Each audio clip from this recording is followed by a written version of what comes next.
Welcome back to episode number 22 of Coaching in the Car.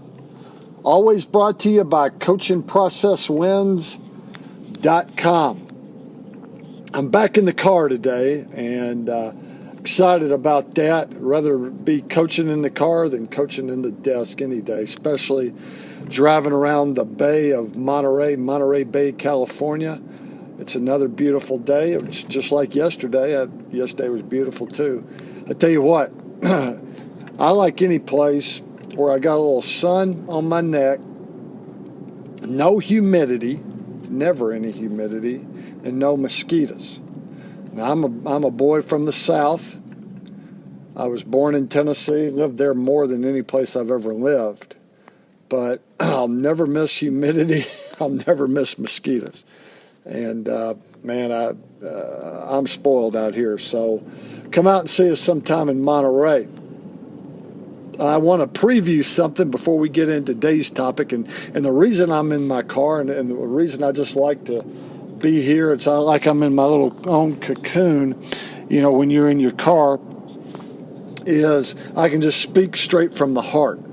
I am not taking notes or looking at notes. I'm just going right from the heart of what I know and feel and believe. I want to preview something, though.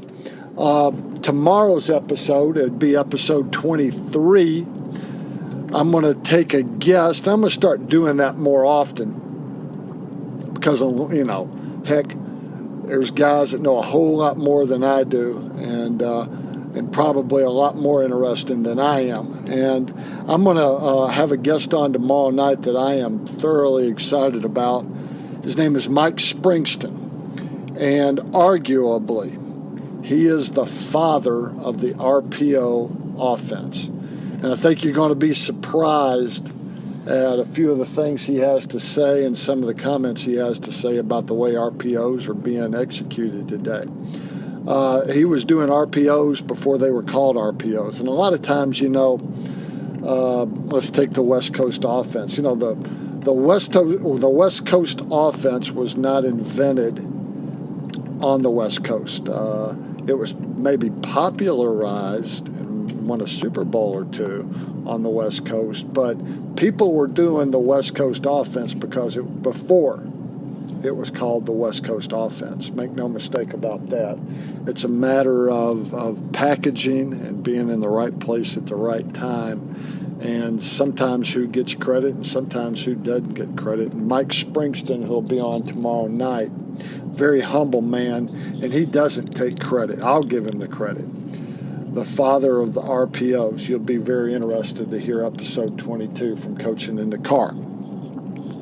Well, I want to talk about what I talked about and just follow up, but I want to do it from the heart because something came to my attention today that gave me pause. Because in episode 19 of Coaching in the Car, I talked about how coaches have to look at time in a different way. I talked about that in episode 20. Coaches have to look at time in a different way. I titled each one of them, "It Pays to Be Impatient." Sometimes you have to be impatient because time is constricted and you got to get more done in a shorter period of time. I detailed Parkinson's Law, and it's a way of what Parkinson said, who was an economist. Work expands for the amount of time that we give to a project. So I keep referring back to because it makes it come home and it's simple for me to state and restate and visualize. You give a girl 2 hours to get ready for the prom, pick out the right shoes, the right dress, the makeup, the hair. You give her 2 hours, it's going to take her 2 hours. You give her 6 hours, that job is going to expand 6 hours. Same girl, same date, you give her 20 minutes, and she's going to come out of there just taking 20 minutes looking like the same girl. She's going to look like $1 million. What happens is it's a paradigm shift of the way that we have to look at time as leaders and coaches. And when we have a lot of time to do something, we expand the workload. We make it more complex. We get more worked up about it. Take that same task, and if you could boil it down into a 20-minute start and done, you'd be surprised that in 10% of the time you can get 90% of the work done because you get to it. You're not wasting time. You're not thinking about it. You're not fretting about it. Just remember back when you're in college and you had a term paper, a big paper due, or a big assignment due, and all right, this will be ready in 2 weeks. If you were like me, you started about 1 week and 6 days into it. In other words, I waited till the last day. And I fretted about it. I worried about it. I dreaded it that entire time. I could have got it done on the first day and had it done. I waited to the last day.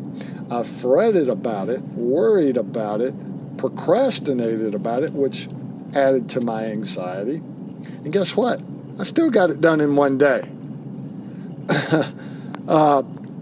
That's a little bit about Parkinson's law, but something today that I want to put this one to bed for coaches and leaders in this episode of Coaching in the Car is, time isn't going anywhere, but the workload is expanding. There is not enough time, and I know this is cliche, there is not enough time in the day for all the duties now that a coach has on his plate. And what I saw today really made me stop and take pause. Steve Spurrier, Hall of Fame football coach, household name in the coaching fraternity, now retired, out a little bit over a year now, made a statement today to ESPN that said, "I'm glad I'm retired because I couldn't coach with all the added things that a coach has to deal with has just been legislated onto their plate." Now I'm talking about college. He's talking about college football. He's saying these guys don't have any more time off. What's happened in college football is official recruiting visits now can be taken in, and I believe it's May, June, and July. If I'm wrong about that, it may be April, May, and June. But whereas essentially official recruiting visits have always been, the majority of them, in December and January, just in that time right before official signing day. Now you not only have December and January in which you've got to roll out the red carpet and make sure everything's perfect during the months of December and January for official visits, but coaches now have added into their plate May, June, and July that they've got to have as official recruiting visits also. So let's think about preseason camp. I'm using round dates here. Preseason camp starts August 1. Kickoff is September 1. 12 games now in college football is a regular season. During that 12-game season, you're going to have, most teams have 2 bye weeks. You have to recruit during that time. The second that the season's over, you're either getting ready for a bowl game or you're on the road recruiting. The teams that made a bowl are doing both. And then it's official visit time, and then first Wednesday in February is signing date. Then it's spring practice. Then it's early evaluations, April, May recruiting. And here we are again with here's the official dates. When does a coach have time to get off? Now, I know a lot of my listeners, lot of people that tune into this podcast are high school coaches. And just like schemes go down, you see something on Saturday, coach doing this with this type of offensive scheme or that defensive scheme, and things go down. Well, work ethics and work times go down also, because fans and boosters and principals for a high school coach, their expectations only go up. You have a little success in year one and you're 6-4. What are they expecting year 2? 8-2. Doesn't matter who's graduated. Doesn't matter who's not coming back. You went 6-4 your first year at that job. Even if you've turned it around, they're expecting 8-2 the next year. Now, what's it take with that pressure on to go 8-2? It takes more time. It takes more work. There's pressure being added. Okay, you go 8-2. Now, did you make the playoffs? How deep did you go in the playoffs? Bam. More time, more dates. So a high school coach is not immune to the hours. Now, as a high school coach rises up in the ranks from single A to double A, whatever your state association has, let's say the highest level for your state is 5A, and it's a bigger school, it's a bigger community, it's a bigger booster club. So what's that mean? It means a bigger salary. What's a bigger salary mean? It means you better sing for your supper, Jesse. In other words, we're going to pay you more money. There's booster club money. Here's some perks of being at Valdosta High School. Here's some perks of being at Massillon, Ohio. We're going to get you at Denton High School in Texas. We're going to get you an indoor facility. And because Joe down the street at that high school in North Dallas has a indoor facility. You're getting the point. So now, hey, coach, we got you an indoor facility. There's never nighttime. The lights are always on. There's never bad weather. We can do this 24/7, man. You got no excuses. You better produce. So what happens is, better produce, you better take more time. So I'm making a large point there that a high school coach isn't immune to the long hours and the time pressures. No, he doesn't have to recruit, but the trade-off for a high school football coach is, where are you at 8 o'clock in the morning? Now, if you're a head football coach at a good program in Texas, you're probably in the field house working on football. But if you're in the state of Tennessee, if you're in the state of Ohio, if you're in Pennsylvania, you get the point. Florida, Georgia, there may be 1 or 2 coaches that all day are working on nothing but football, but 98% of the rest of high school football coaches are tied up in the academic building somewhere between the hours of 8 and 3. Then it's football, and you better win. So time is a factor for all of us. And Coach Spurrier making the statement today of, I'm glad I'm not in it. I'm glad I'm out of it now, because I don't believe I could coach under today's time constraints. He went on to say, I always enjoyed my off season. There is no more off season now, he said. He said, I enjoyed my golf time. He was famous for that, being a good golfer and being a good coach. But he took time to do it. Well, he produced the results. And him to say, make that statement sort of as an icon of football, that he's glad he's not in it anymore, is alarming. Now, you know and I know what he meant, and we both know that football coaching's in his blood. But still, and I don't blame Coach Spurrier for saying it. If I had his platform, I'd have said it too. Heck, I'm saying it right now. And I'm venting here And I'm trying to come up and help coaches, because that's my why, of what are we going to do about it? What does that say to a 21-year-old right now? Hey, I'm going to go into the educational field. I love ball, and I'm going to coach. Or, hey, I'm going to go be an entrepreneur. I'm going to make some money and decide my own hours. We want to grow this game. We want to bring up good young coaches that have that same feel and enthusiasm and passion for the game that we all had coming up. If there's never an off day, if it's always 24/7, and then on top of that, it's got to win, baby, well, there's got to be, at some point in this great coaching profession, a reckoning. Is that reckoning going to be guys leaving the profession?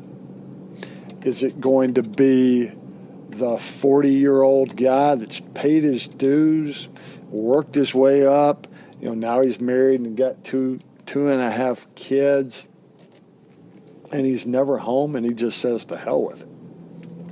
I'm going to go do something else. Mama's on me. I don't ever see the kids, etc. I've missed birthdays.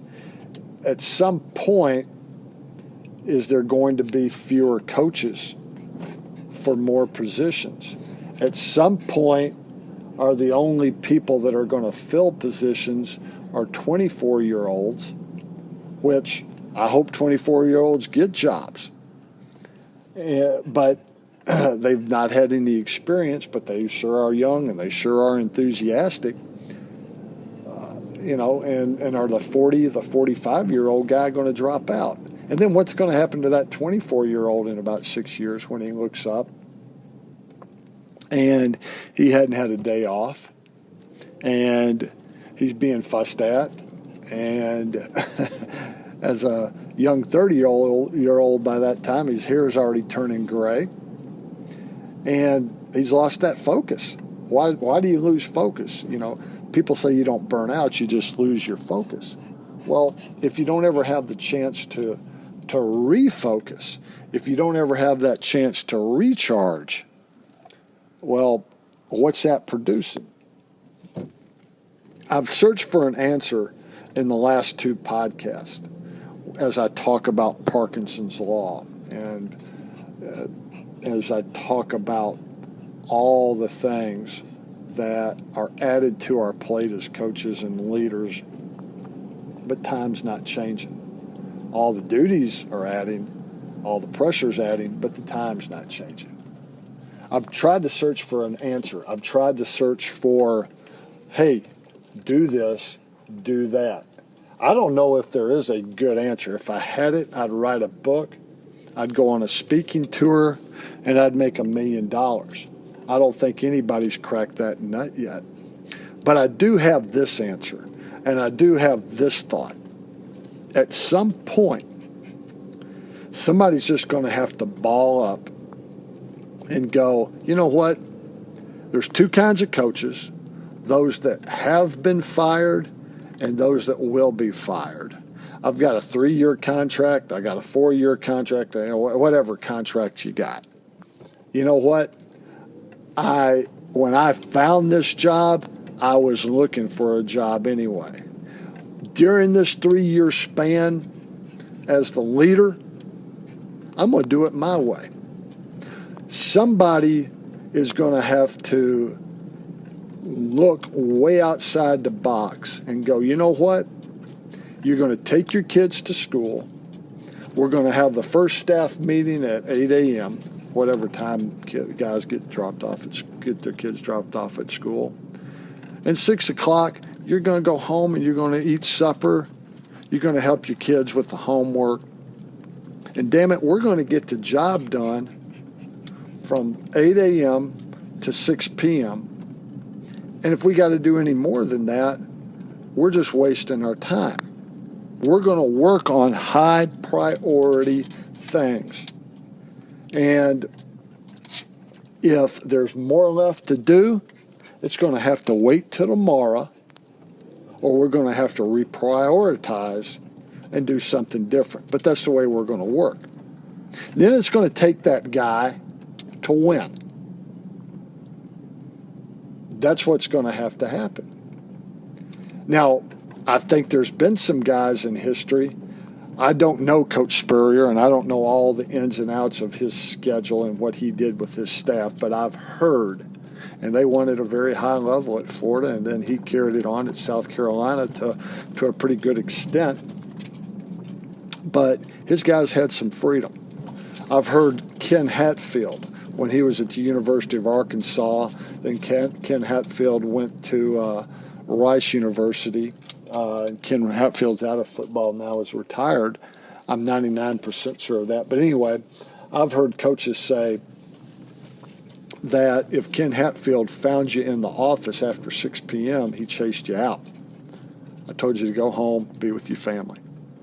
Now, people are going to argue that, hey, that was 15 years ago. Recruiting's not what it is, today. Recruiting is way different than it was 15 years ago. It's different than it was 10 years ago. We got to make calls at 7, 8, 9 o'clock at night. I do understand that. But somebody at some point is going to figure that out and say, this is the time we're going to spend on it. And when we're spending time on it there, we're going to take away from it somewhere else. Now, that may have to be in preparation. That may have to be take away in a staff meeting. That may have to be delegating more. It may have to be done in shifts. I don't know. But somebody's going to do it. That somebody's going to win. They're going to talk about it.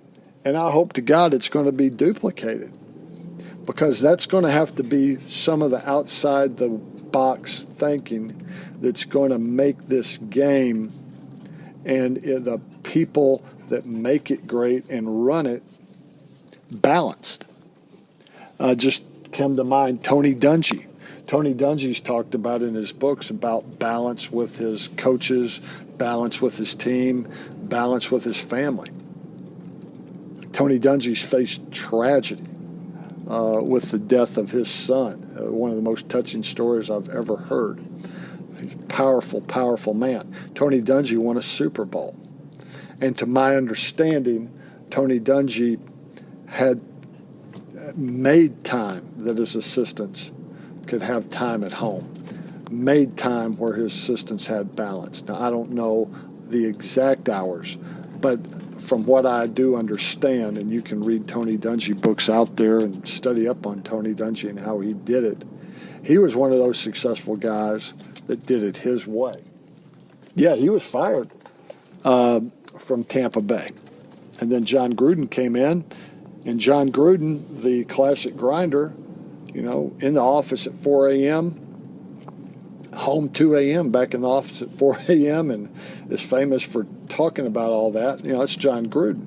Well, John Gruden went in and won a Super Bowl, so that's a different way of doing it. But then Tony Dungy goes to Indianapolis Colts, wins the Super Bowl doing it his way. That's the point. What's your way? You got to be you. You got to plan your plan, believe in your plan, and not compromise on it.